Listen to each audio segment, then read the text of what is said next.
Welcome everyone, Christine here with a discussion about the best DLCs in Total War Warhammer 3 Immortal Empires. And when I'm talking about the best, what am I talking about? Am I talking about the value proposition in terms of how much it costs versus what it adds? No, I'm not going to consider that for this video. Nor am I going to consider DLCs based on the units, lords, heroes they're adding. I'm going to consider DLCs based on the campaigns they have on offer. And at number 5 is the Forge of the Chaos Dwarfs. To be certain, Zaytan the Black's campaign in Immortal Empire is not really a great one. Zaytan is a really great character, great skill line, great deal of power, but the way they designed his campaign is not especially great in the current context of Immortal Empire. So yeah, that could use an improvement. But Astragoth and Drazeth do absolutely have great campaigns. Chaos Dwarfs do have some balancing issues, but in terms of design, as a race, they're very unique and they're very interesting to play in a lot of ways. As far as race packs go, the Forge of Chaos Dwarfs is the only race pack in the game that's absolutely worth purchasing right now. Others are not because either the race is completely horrible, like Tomb Kings or Vampire Coast, or because you can get access to a race for other means. Like, you look at Warriors of Chaos, Champions of Chaos, well, everyone can play Warriors of Chaos because everyone can play Be'lakor. So it's not really worth it. And besides, Be'lakor has the best Warriors of Chaos campaign by far out of the Champions and the Warriors. His campaign is the best in the current context of the Warhammer 3 meta. So that reduces, that diminishes the reasons you might have to buy either Warriors of Chaos or Champions of Chaos as a DLC. I mean, there's still reasons, don't get me wrong. They're not necessarily for Warriors of Chaos, so we'll get into that in a separate video. But as it stands, as a race pack, as a DLC, even though Forge of the Chaos Dwarfs is certainly on the more expensive side, is totally worth purchasing, even if you might get annoyed about some of the balancing issues in Immortal Empires. But that's for someone like me who's, played 3,000 hours.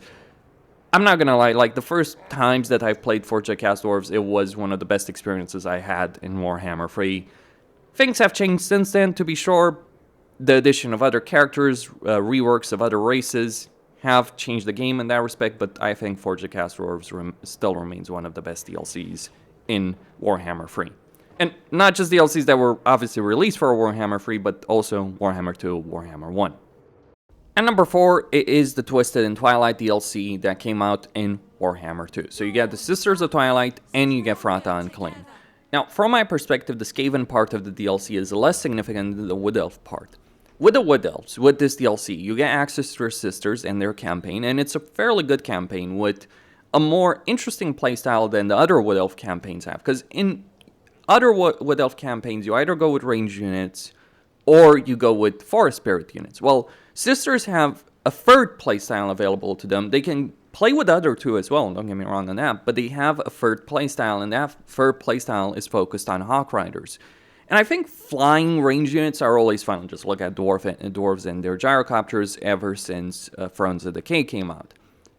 So I do think that it is interesting from a playstyle perspective, in as much as Wood Elves can be interesting to play. Certainly this DLC is lower on this list because of inherent issues that Wood Elves do have. But at the same time, you do get regiments right now, and you get units that you don't have access to. Like, this DLC is worth more to get and to play than actual Wood Elf race pack. You get more regiments right now, and you get extra units, and you get, from my perspective, the most interesting Wood Elf campaign in the game. As for the Skaven part, while I wouldn't say Front has the best Skaven campaign, I certainly do believe it's better than some of the other campaigns that are available in the game.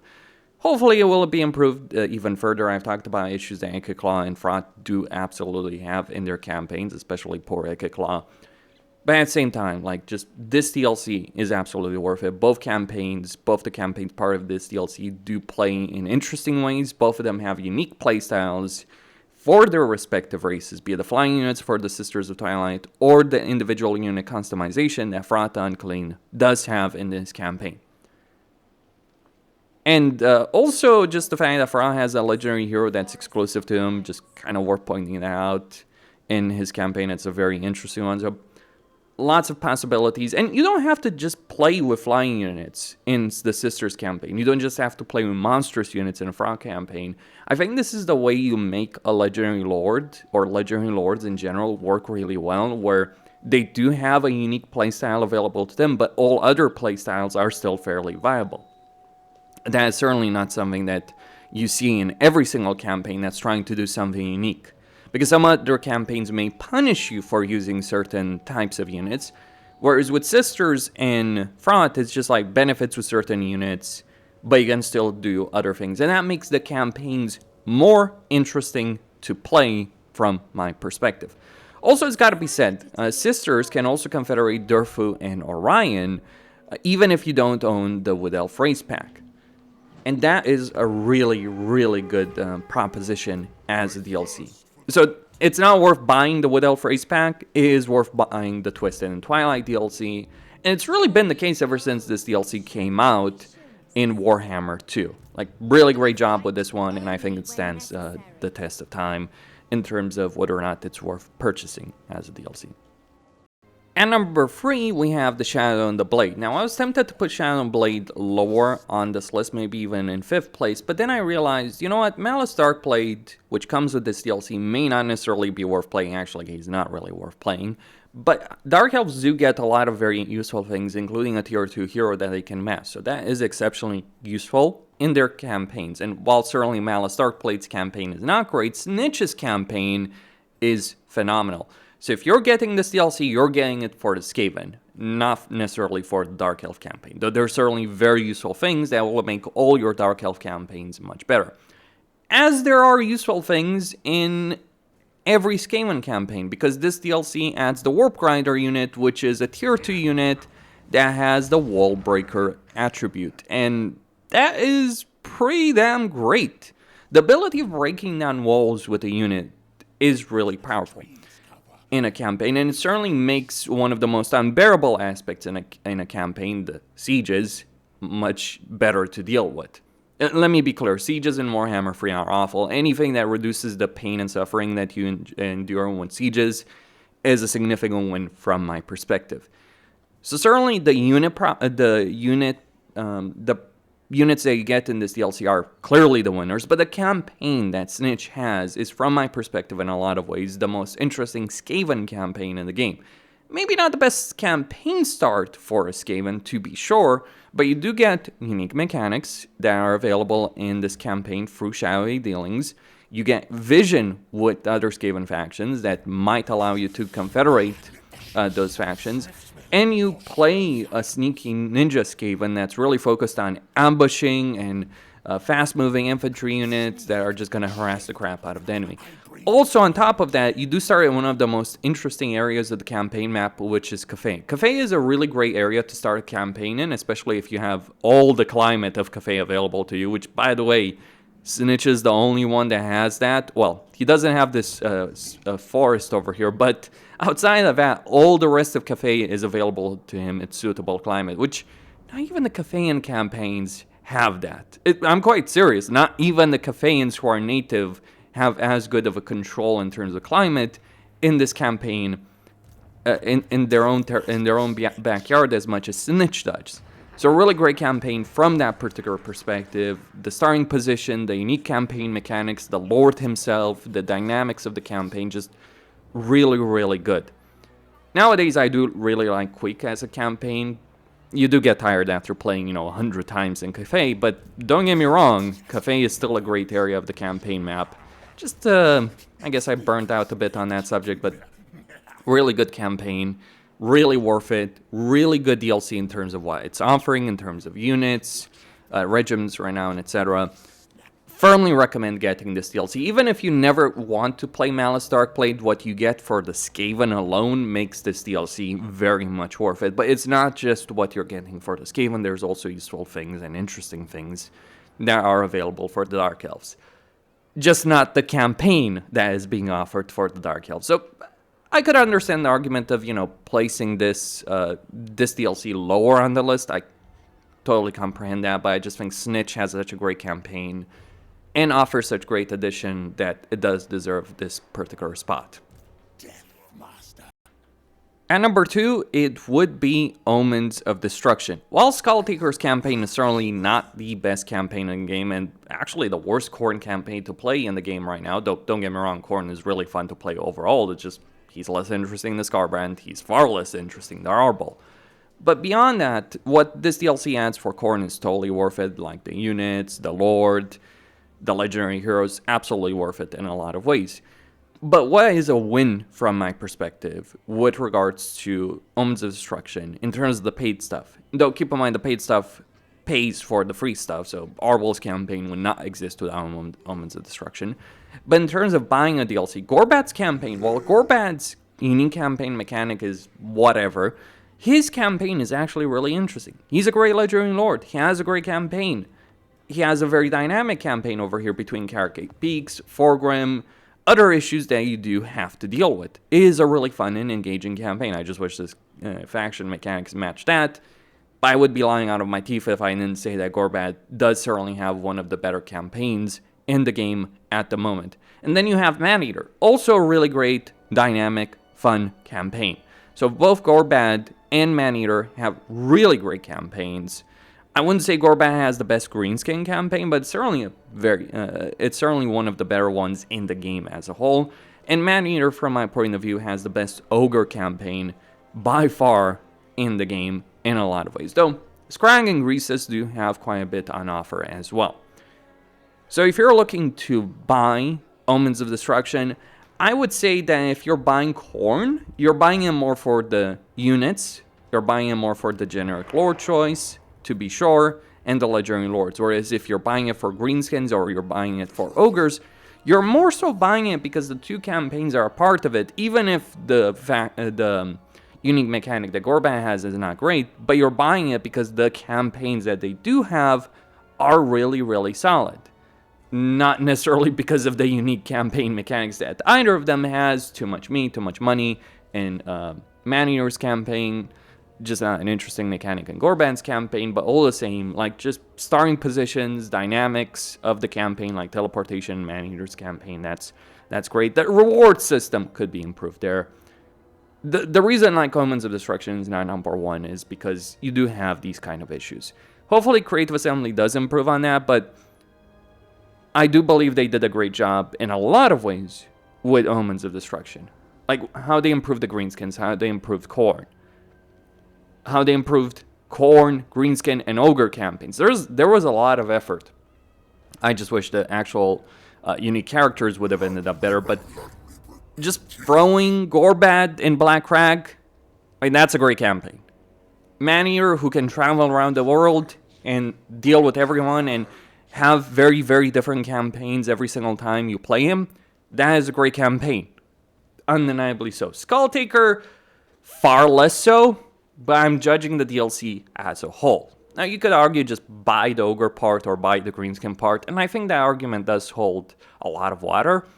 Though, don't get me wrong, if I'm playing a Khorne campaign, I want to own Omens of Destruction for what it has on offer. So I think from that perspective, it is very much worth buying this DLC, and I don't think it makes it one of the best DLCs in the game. Before we get to the number one pick, I have to mention the Ogre Race Pack as an honorable mention. Yes, an honorable mention. And honestly, I was a bit surprised because I did not expect that Greasus and Scrag would actually be worth playing, or the Ogre Race Pack would be worth purchasing after the release of Omens of Destruction, because we saw Twisted in Twilight, we saw the Beastman situation, right? So every time CA has released one of a DLC for a race that is a DLC race, the existing campaigns just end up being diminished. That happened with the Wood Elves, that happened with the Beastmen. I kind of expected it to happen to Ogres, but no. Creative Assembly went hard and work, and they really improved all the Ogres by a significant amount. They reworked both Greasus and Scrag. And while Maneater, I do think, has the best campaign, which is why the Ogre Race Pack is not on this list and is just an honorable mention, I do have to mention them, because I think both Greasus and Scrag do offer very unique playstyles in this campaign. I would be curious to know if you can confederate Greasus and Scrag, even if you don't own the Ogre Race Pack, because obviously I got them on day one, because, yeah, I pre-ordered Warhammer free. But as it currently stands, if you don't own the Ogre Race Pack, I do think both Greases and Scrag are still worth playing. You might be able to confederate them even if you don't own the Ogre race pack. Let me know how that situation is, because that would require quite a bit of testing on my part, and it's annoying disabling DLC just to test that. Can you confederate these even if you don't own the DLC? Sometimes it does work, believe it or not. I'd be curious about that. But even if you can, both Scrag and Greases do have their very unique mechanics. Scrag is ridiculously fun. Greases is the god of gold. But Maneater's campaign exists, and if you are playing Ogres, if you're looking to play Ogres, it's better to buy Omens of Destruction and play Maneater's campaign, not just because of the value of the campaign itself, the units that Omens of Destruction gives to our Ogres, but that doesn't mean the Ogre race pack is worthless. I think there's a strong argument to be made that it is worth purchasing the Ogre race pack right now just to play Greases and Scrag. Just not enough to put them on a top 5 list, but certainly an honorable mention over here. And finally, at number 1, it of course would be Thrones of Decay. Some people are going to complain, oh, it's the power creep. Not really. I don't like Thrones of Decay because, oh, you get really powerful thunder barges. Let me tell you this. I've played over 300 hours of the over 3,000 that I have in Immortal Empires. I've played 300 hours in Malachi's campaign alone.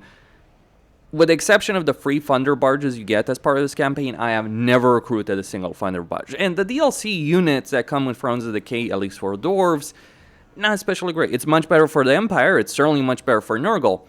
But Malachi's campaign is just a really great, fun campaign. It is challenging. You're a powerful lord, but you have one of the most challenging campaign situations in the entire game, especially if you're playing on a higher difficulty. You know, I do wonder about something. A lot of people do come in my comment section and they say, oh, this campaign is easy, this campaign is easy. I really wonder, are these people even playing on something like Legendary? Because, like, it does seem to me that a lot of people say that, and they're playing on something like normal. Yeah, no shit. Let me just put it like that.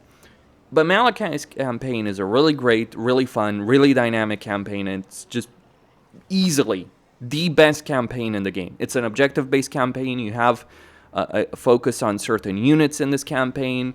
You can make flying units much better. You can make artillery much better. You have basically the Gotrek and Felix adventure. Like, Thrones of Decay would be worth purchasing as a whole just for Malachi's campaign.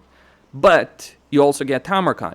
Now, I don't really like Nurgle, even despite the improvements that Nurgle got. I do think that there's a need for a balance path, but I would be lying out of my teeth if I didn't say that Tamarkan has the best Nurgle campaign in the game.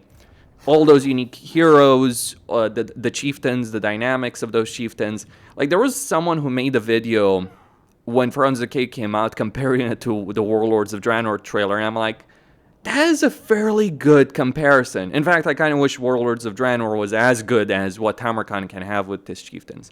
Nurgle is not the best race to play, but Tamarkan, for the Nurgle race, is the best Nurgle campaign. I mean, realistically, though, Festus is the best Nurgle campaign, just in terms of dynamics of the campaign, sure, but that's Warriors of Chaos Champions of Chaos campaign. In terms of the actual Nurgle race pack, or the Nurgle race, Kugath, Epidemus, or Tamarkan, I think we all know which one is the best. And even for Festus's campaign, what the additions you're getting through this DLC will benefit you quite a bit in a Festus campaign. So, really great DLC for Tamarkan's campaign, for Malachi's campaign.